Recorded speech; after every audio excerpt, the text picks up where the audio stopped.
wake up with regret inside my lungs. I don't wanna wake up with sadness on my tongue. Only got one life to live. I can't let this slip. I don't wanna wake up. Hey everybody, what's up? It's Jasmine. I wanted to do another video, share a little bit more about my past. I don't know.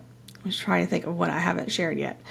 I guess I can go back, because in case some people haven't heard some of my previous videos, I guess I'll go back and just kind of give you a little bit of my bio.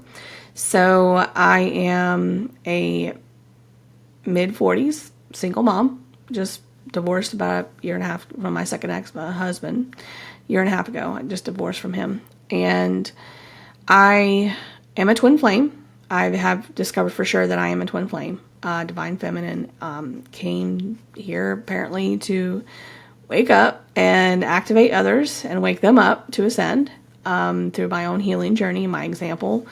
Not that I'm any better than anybody else. I just know that now that's my purpose in life. I've now discovered. So I kind of have that effect on people. I get people to open up about deep shit that they didn't anticipate opening up to somebody like me about, especially if they just met me. I just have that effect on people. I don't try to judge people. I try to just let them, let the conversation flow.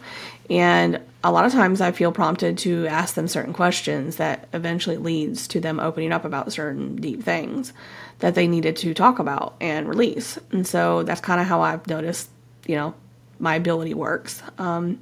But I'm also an intuitive empath, clairvoyant, clairaudient, clairsentient. I have just discovered these abilities in the last 6 months. Actually in the last year. Now that year's flown by already. We're already at the end of June now. It's almost July. Can't believe it, in 2025. I mean, I started this journey as a twin flame. Really got activated and triggered and stuff into my, healing journey by my twin at work. He's no longer working there where I work, but that was probably like 2023, I think. Fall of 2023. And so I've been going through this, that long. And it's really been difficult. It's not easy. Whatever you've heard about twin flames, if you've heard it's not sunshine and rainbows. If that's what you've heard, it's not, the most best whatever relationship. It's hard. It's very hard. It's deep wounding coming to the surface. You're being triggered on by them, mirroring it back to you that you got to work on. And nobody wants to work on that. Ego mind doesn't want to work on that, but yeah, you got to, otherwise you're going to keep staying stuck in the same toxic patterns, attracting the same type of people into your life to do the same or similar types of things to you until you do. So do you want that? That's what you got to ask yourself. And I didn't want that. I've always been a very ambitious person as far as continuing to work on myself, doing personal development, work on my skills, pushing myself up in career. I didn't go the traditional route to go to college. I tried that. It didn't work for me. I ended up having like a nervous breakdown when I tried to start college. And it just wasn't working for me. It was too much for me. And I think I was just going through so much emotionally and spiritually because around that time I had lost my dad. That it was just overwhelming for me. And I was closest with my dad than my mom. If going back a little bit more in my history, if you haven't heard, like I said before, if you haven't heard some of my previous videos, I'll go back a little bit further in my history of my family, where I come from, like what type of household and things like that, upbringing. So my parents were hippies. My dad come from a very musical family. And his dad, my grandfather, was a high school marching band teacher in their small town in Winchester, Illinois. Yeah, it's like a farming town. So, he kind of grew up in that little rural upbringing, and things like that. He also became a high school marching band teacher. And you know, he met my mom. He was 8 years older than my mom. You know, after he started teaching, I guess, whatever. Then years later, they came across each other later. Obviously, there was no inappropriate things happening, you know, when he was a teacher, but when he met her as a student. But years later, he played in a brass band called the Dominant Five. They ran into each other when he was playing a gig at I guess, a jazz bar somewhere. And she was an adult then, obviously, in a bar. So they hit it off and, you know, got together, had kids there. I was born in Joliet, Illinois. Those of you who know Blues Brothers, that's that city. We lived there as kids until we moved to Springfield and lived there for a few years. And then I was probably about 7, and they decided to do a huge move to Atlanta from Springfield, Illinois. My dad had a friend there in Atlanta. I think he had owned what do they call it? TCBY. It's like an ice cream place that they used to be around back then, especially in Atlanta. The guy who's a friend of his that owned an ice cream place, him and his wife ran it, I guess. And so they were going to give us a place to stay, so we stayed there in one of their rooms. And soon after, my parents got separated. Like, soon after we moved, they separated. And they eventually got divorced. That was very traumatic for us. Huge move. I left my friends that I'd known there for years. And then on top of it, my parents split up soon after we moved to a brand new state, didn't know anybody. So there were some major things that happened there. And then I had, probably a couple years later, my mom met somebody else and was deciding to get married to him pretty quickly. And so she had sole custody of us, and he got us every other weekend. I guess they got joint custody or whatever. So he was coming up to get us for his weekend. And she told him, hey, we're moving out of state. We're moving all the way across the country to Phoenix, Arizona. I'm getting married, and then we're moving. And he was like, what? So, you know, they kind of got an argument. Me and my brother were the closest to him. He only had 2 hands. He was able to grab us. My sister was closest to my mom across the house, and he wasn't able to get her, so he had to take off with me and him. And that was pretty traumatic for us, getting separated like that as kids and not seeing my mom for however many years. Well, it was about a year later she tried to kidnap me from school, me and my brother. So yeah, that was interesting too.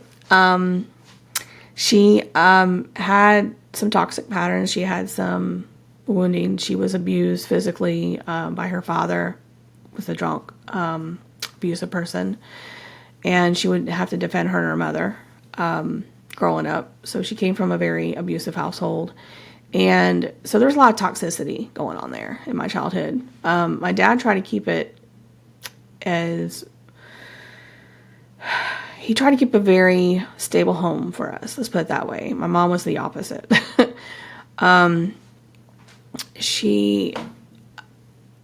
They said that she had bipolar disorder, manic depressive back then was what it was called. She didn't ever believe there was anything wrong with her. She had something going on. Obviously there was some wounding there that needed to be healed. Let's just put it that way. We never could have a normal relationship with her, not in any kind of sense. It was always her way or the highway. I mean, I don't want to say narcissistic because I think that term is overused, heavily overused. But if you were to look at it, it probably would appear to be narcissistic very much. But, you know, she was very toxic. Let's just put it that way. And she never forgave my dad for taking us kids away. She just never forgave him. And for they tried to railroad her into a hospital and get her diagnosed and tricked her. Him and my parents, and so she never forgave him for that either. I think probably until the day she died, she never forgave him. But anyway, it's kind of a bunch of toxicity growing up in my childhood. And then the kidnapping happened. Then we had to get counseling. Me and my brother had to get counseling. And had it not been for me asking my teacher to go with me, because I knew something was up when she came to my door in the middle of the day, unannounced, that she was coming to get us and take us. I knew something was up, and my teacher knew something was up. And had I not asked her, she offered to come with me. Had I not said yes, I probably would have been living with my mom and grew up there in Phoenix. So I'm glad that, my intuition told me, to ask her to come. But it's just, there was ended up being like a tug of war going between us. Like my mom pulling on one arm and my teacher pulling on the other when they got to the back door, and mom's trying to pull us in the car, and her new husband's there. She already had my brother, but already got in the car with my sister. It was crazy. Finally, there was some administrators showing up to try to help, and my mom, teacher ended up getting my brother come back out of the car, and my mom took off with her new husband and my sister. And just so you're aware that it was pretty traumatic for us kids. That's why we had to have counseling. So it's crazy. But anyway, I went from not seeing her from then to, because I think I was in third grade when that happened. Miss Stewart, I remember it was Miss Stewart was my teacher. I remember it was from then until I was an adult until the next time I saw her. So yeah, I kind of had a little bit of an abandonment with her. And not to mention, like, my dad did the best he could. I really do. He was really, I think, the best out of both parents as far as stability goes. He tried to have a stable home, stable job, stable income, have our routines, give us discipline, chores, things like that to do. And the only thing is, I just wasn't getting, he was a wounded person too, He was trying to heal himself, the best he could. But, he couldn't fulfill the womanly duties of the mother. He did the best he could, but it was very difficult for me. And so the lack of having a mother in my life really affected me. It affected my self-worth. It affected a whole bunch of stuff about my looks, I felt like I was the ugly duckling growing up. In fact, I remember some people saying that even in school, like my junior and senior year, I felt like I was coming out of my shell, becoming a swan.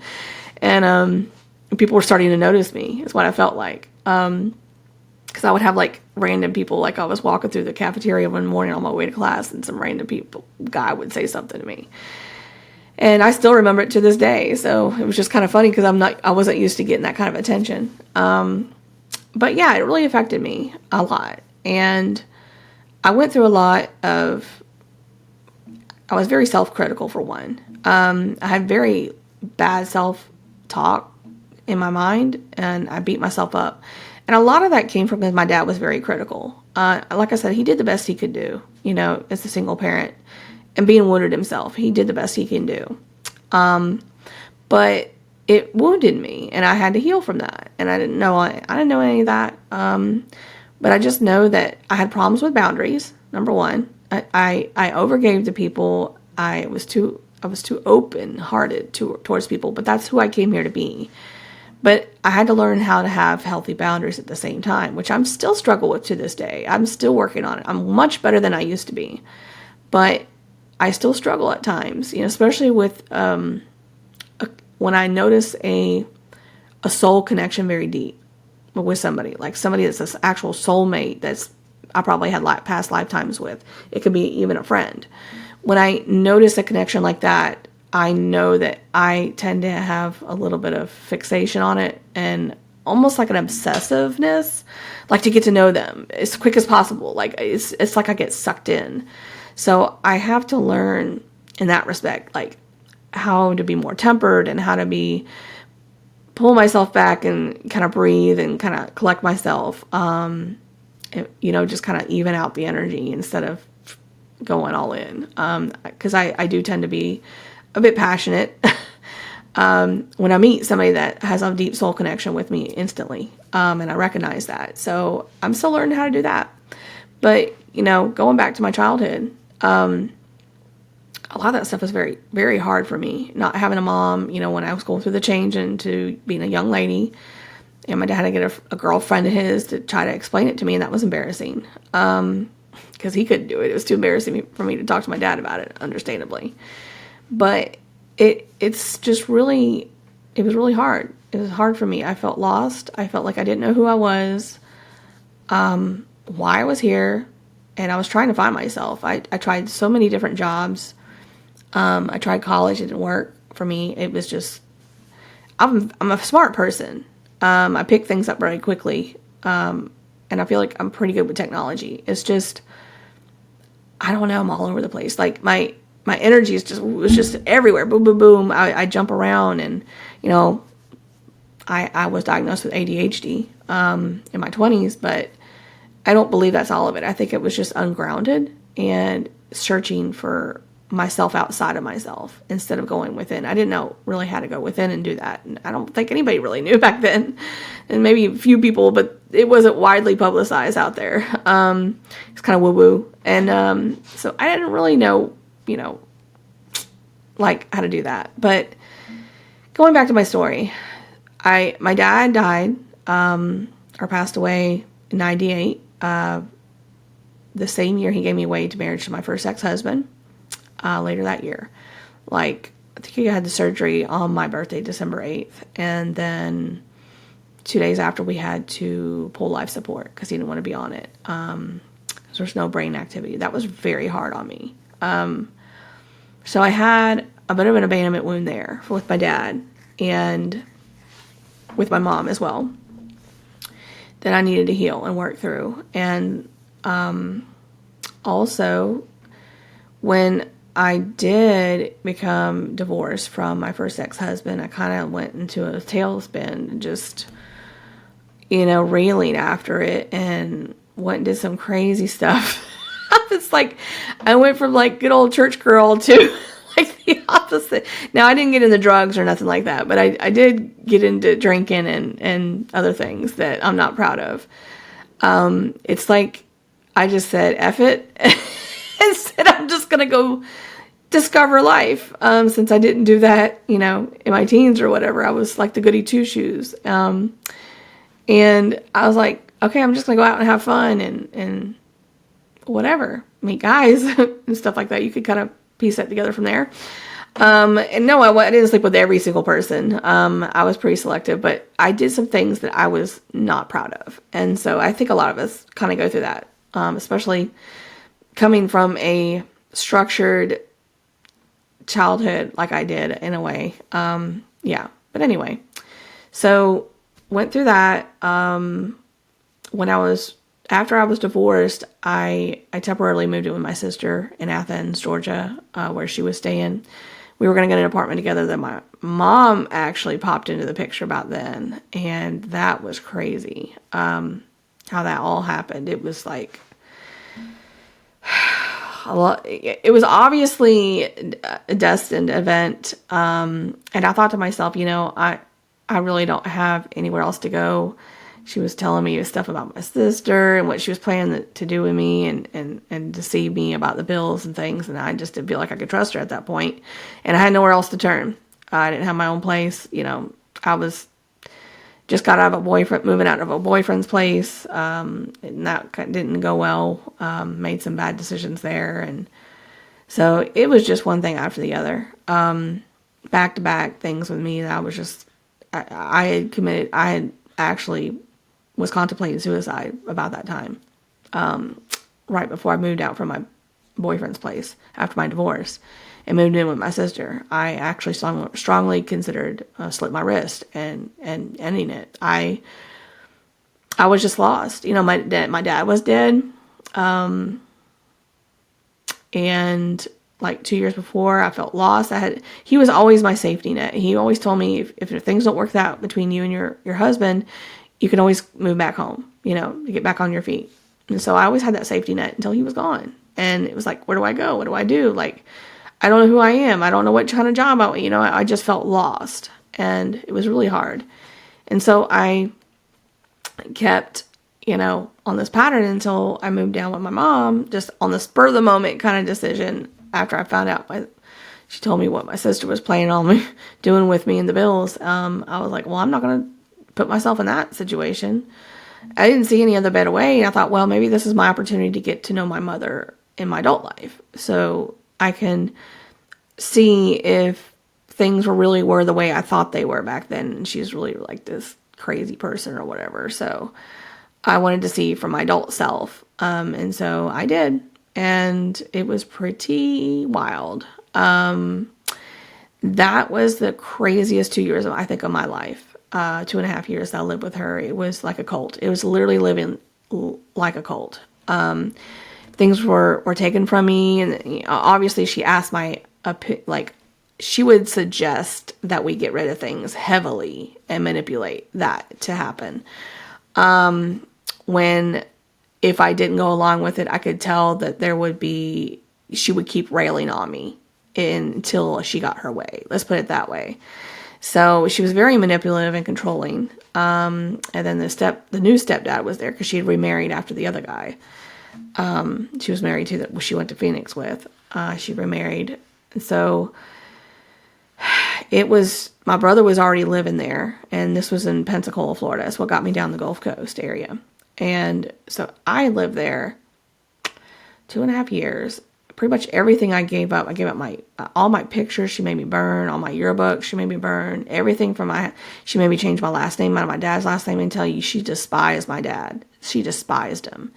She did the same thing with my sister when my sister was growing up with her. She unofficially had her change her last name to the then guy that she was married to's last name. And my dad wasn't too happy about that, but it wasn't officially legally changed. She just was, filling out stuff with it.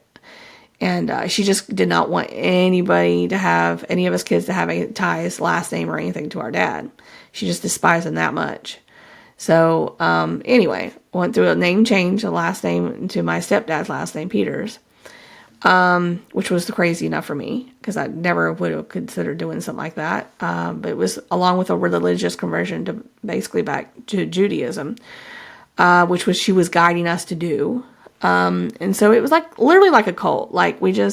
She felt like she was the divine priestess of the family, getting, direction from heaven and things like that. I'm not saying people don't do that, but it was not, let's just say I don't know. It just wasn't in alignment with me. Especially, and I'm just going to tell you this right now, that I was not on board with this, but it did happen. The animal sacrifices started, and that's when I knew I had to go, and I was praying to God, get me out of here. I didn't know of anybody.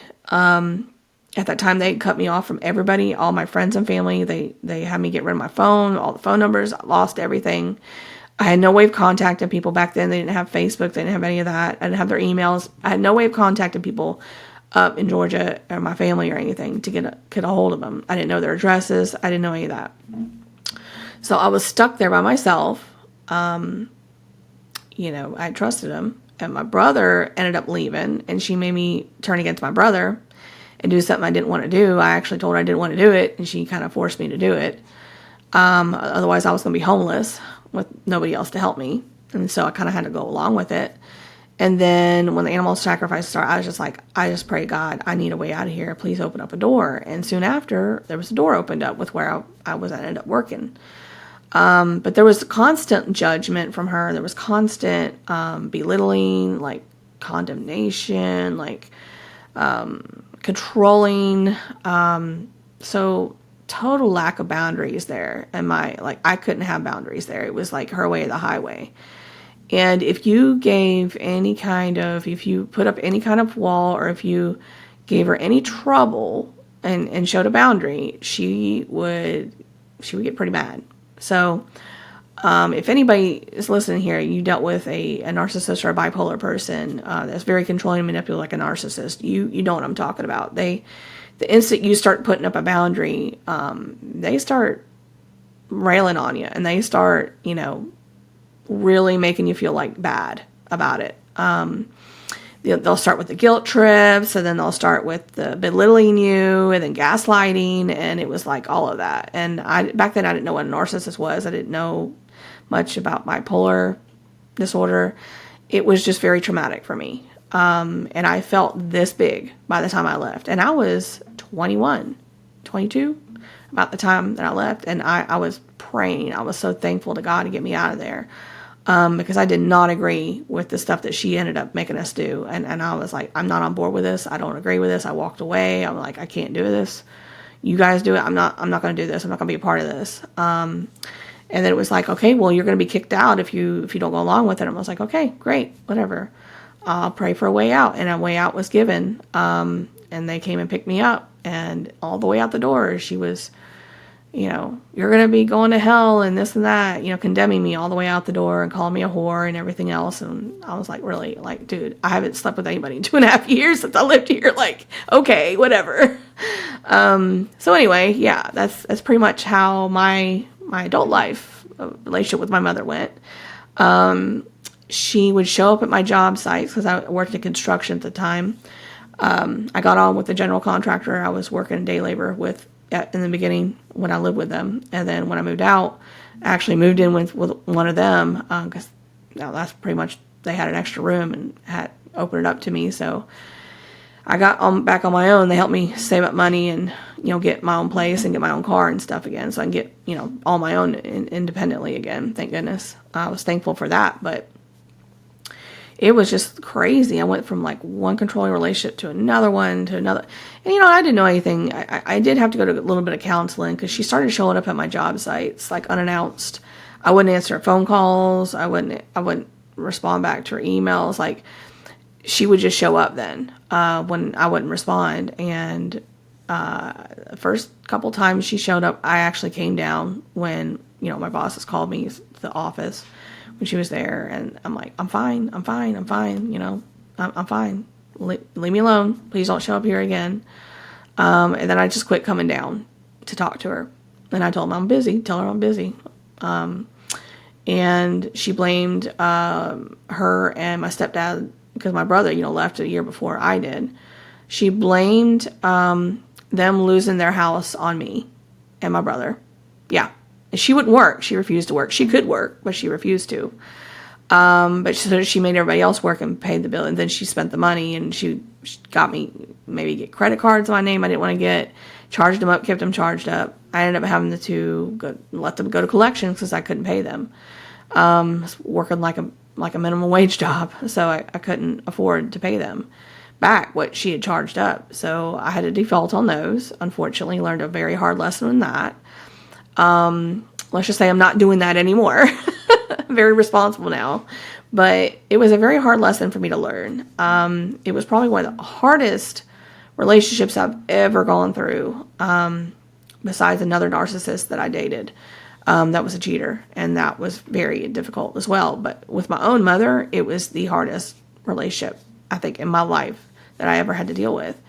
And turns out me, my brother, and my sister all independently the same year decided to cut her off. And we didn't even talk to each other about it at first. We just quit talking to her all in the same year because she just kept sending us email after email, just condemning us, saying we're going to hell until we basically repent and come live with them and do what they say. It's basically how it was going. And I mean, she was calling me at work, like on my cell phone during the day when I told her what my work hours were, and they were always the same. Like, you cannot call me during these hours. I work. She would call me back to back to back to back 5-6 times and leave me voicemails till it would cut her off. And then she'd call right back and leave another voicemail till it would cut her off, and so on. And it finally got to where I just had to respond to her email and say, look, I love you, Mother. I love you. I really do. But please stop sending me these emails, and please stop calling me, because I don't have time for it. I have a life. It's not you. And I don't have time to read these 20, 50-page emails, all in caps and bold, saying how I'm going to hell. You think I want to listen to that? No, I don't. And I don't have time for it. So I just asked her kindly. I said, please, I love you, but please stop communicating with me. Stop emailing me and stop calling me unless you got something nice to say. And that's the last time I heard from her. And I found out 5 years later that she had passed away because they were looking at next of kin for her then husband because he passed away after she did.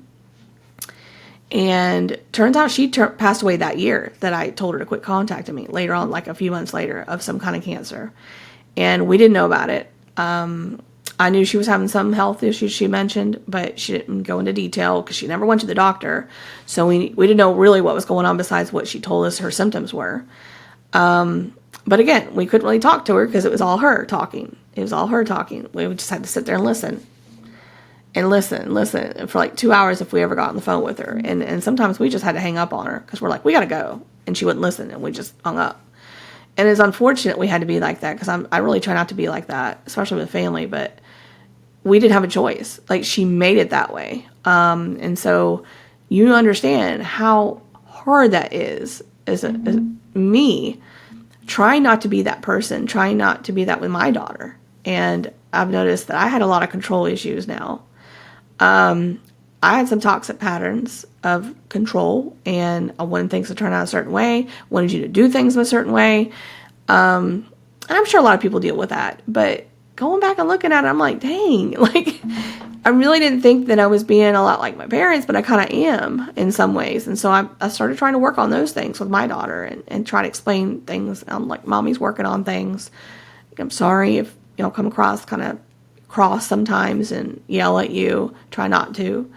But again, these are toxic patterns that I learned that I dealt with as a kid, even into my young adulthood, from my own parents. That it's just hard wounds, deep wounds that I'm trying to heal.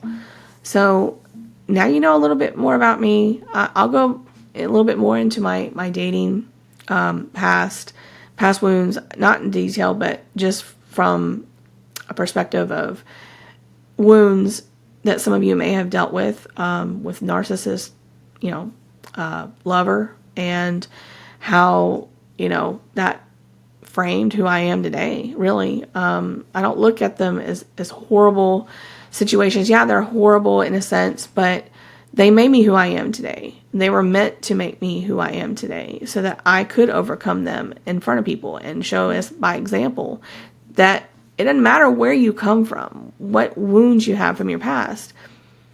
We can all overcome it if we put our mind to it and we ask for the help. Like, God will send the help.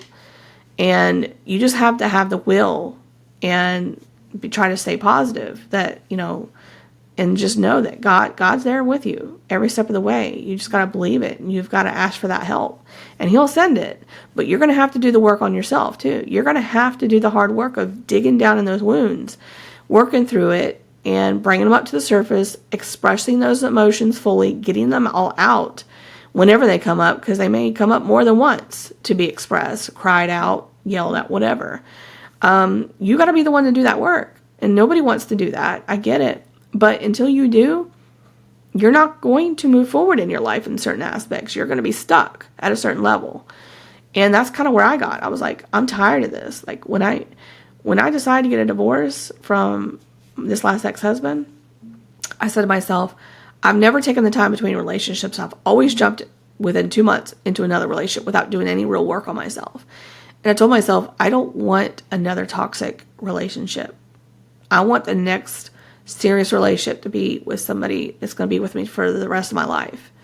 And in order to do that, I have to do some work on myself. I knew that at that point. Like, it was obvious to me I had some toxic patterns. I had some things I needed to work on from my past, and I didn't really know how to do it, but I was going to find a way to do it. Find a way, make a way. And I've been working on it. I still got more to go, but I've come a long way in the last year and a half, 2 years. And I still got, like I said, I still got some work to do, but I'm a lot better off than I used to be. And now I'm able to help others. And that's why I'm doing this. So that's pretty much my background. That's where I come from. I hope some of y'all enjoyed that story. It's a little bit long. It was like 33 minutes, so I apologize. But hey, there's a lot more I can share in future videos.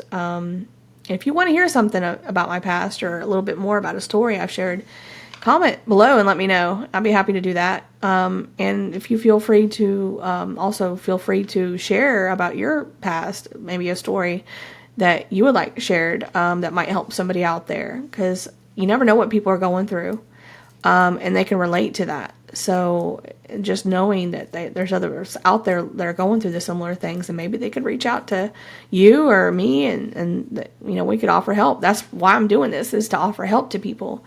And And if you want to reach out to me, feel free to do that. I'd be happy to work with you. I will offer probably some paid services in the future, working one-on-one with people, just in just a chat session, just to kind of dig down into some of the wounds. If you want to work on patterns and you don't know where to start, I'd be happy to do that with you. If you are interested in something like that, I haven't put anything together yet, but it's very early in my channel history. But you can comment or reach out to me. My email should be listed somewhere in the video. But you could reach out to me, and I'll be happy to talk with you about that. So I hope this helps you guys out there. Hope you enjoyed it, and I hope to see you for a future video. Bye. I don't wanna wake up with regret inside my lungs.